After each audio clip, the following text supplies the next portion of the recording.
May nag-text dito, may isang Ilocano Mayor Magalong sa Baguio. Sabi niya, iba daw mga public works daw, 70% daw nawawala, 30% daw natitira sa actual construction.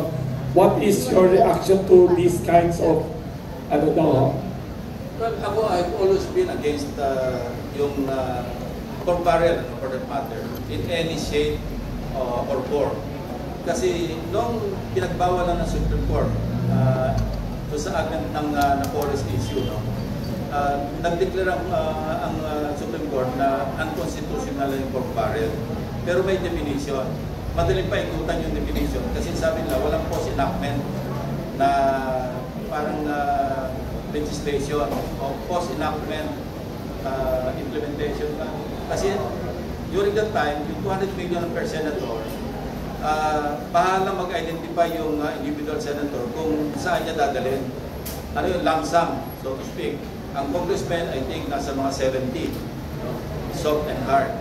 Naging bawal na yon. So ngayon, ang nangyari naman ngayon, sa NEP pa lang, nakapasok na yung mga ina-identify na mga proyekto ng mga legislators.